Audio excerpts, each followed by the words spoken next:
अगर हम दुनिया में 10 सबसे रहस्यमय चीजों की लिस्ट बनाएं, तो टॉप 3 में बरमूडा ट्रायंगल का नाम जरूर होगा। और होगा भी क्यों नहीं, क्योंकि इसका रहस्य किसी से नहीं छुपा। आपको पता ही होगा, इस ट्रायंगल से आज तक न जाने कितने शिप और एरोप्लेन गुजरे और वो सब के सब इस बरमूडा ट्रायंगल को प्यारे हो गए। यही नहीं, उनका मलबा तक आज तक किसी को नहीं मिला।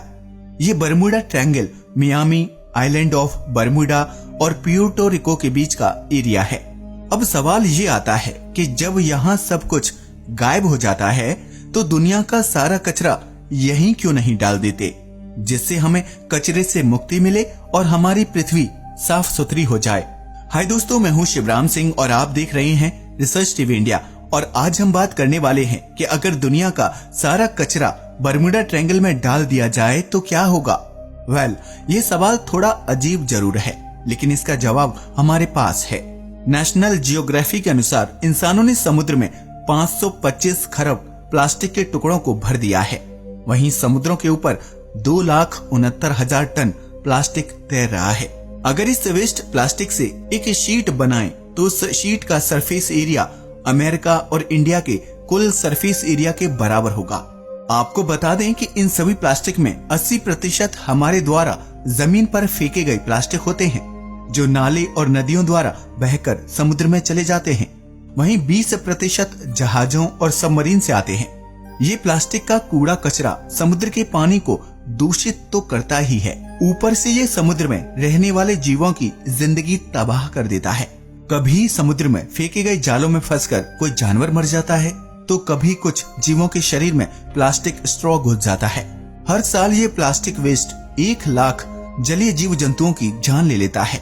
वर्ल्ड बैंक की एक रिपोर्ट के अनुसार इंडोनेशिया के शहर हर दिन 1,05,000 टन कूड़ा पैदा करते हैं।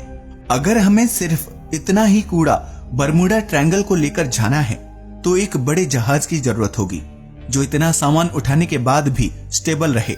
इतना भारी सामान ढोते वक्त स्टेबल रहने के लिए जहाज को भारी मात्रा में बालस्ट वाटर छोड़ना होगा। बालस्ट वाटर छोड़ने से ही शिप पानी में सीधा होकर तैरता है। इस बालस्ट पानी में कई सारे सूक्ष्म जीव होते हैं, जो समुद्रों के जीवों और पर्यावरण को नुकसान पहुंचाते हैं। वहीं जहाज में जो फ्यूल प्रयोग होता है, वो सबसे ज्यादा प्रदूषण फैलाता है। इनमें सल्फर और हैवी मेटल्स की मात्रा बहुत ज्यादा होती है। अब कई लोगों का सवाल होगा कि हम क्यों ना हवाई जहाज से कूड़ा उठाकर फेंक दें, जिससे टाइम की भी काफी बचत होगी। तो आपको बता दें कि अगर हम एक बोइंग 747 प्लेन का प्रयोग करें, तो उसे 250 किलोमीटर का ही सफर तय करने में 7,480 किलोग्राम ईंधन लग जाएगा। और अगर हम इंडोनेशिया का कचरा उसके साथ लेकर जाएं, तो उसके लिए बोइंग 747 को काफी ईंधन लगेगा और वह उतना वजन भी नहीं उठा पाएगा। लेकिन अगर हम उससे थोड़ा थोड़ा कचरा ले जाने की कोशिश करें, तो वो एटमॉस्फेयर में 33 टन CO2 फैला देगा। तो कुल मिलाकर कहें तो उस कचरे को बरमूडा ट्रायंगल में ले जाने में बहुत लॉस है। पर क्या हो जब हमारे पास एक जादू की छड़ी हो और उसके द्वारा हम उस सारे कचरे को बरमूडा ट्रायंगल में डाल दें।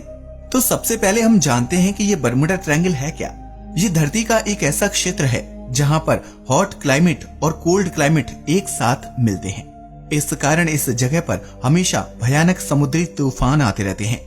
यहाँ जहाजों और एयरप्लेन्स के गायब होने का एग्जैक्ट कारण ये है कि जहाज चलाने वाले कई सेलर्स को तूफान में शिप चलाने का एक्सपीरियंस नहीं होता, जिस वजह से जहाज तूफान की चपेट में आ जाते हैं और वो डूब जाते हैं। वहीं बरमूडा में रहने वाले कुछ सेलर्स इतनी अच्छी तरीके से बोट चलाते हैं कि वो आए दिन बरमूडा में अपनी शिप को लेकर जाते हैं, पर उन्हें कुछ नहीं होता। वहीं कुछ लोग कहते हैं कि बरमूडा ट्रायंगल में दूसरी दुनिया का दरवाजा है। वहीं कुछ कहते हैं कि कोई वहाँ सी मॉन्स्टर है। यहाँ तक कि ये भी कहा गया कि बरमूडा ट्रायंगल एक ब्लैक होल भी है, पर ये सब झूठ है।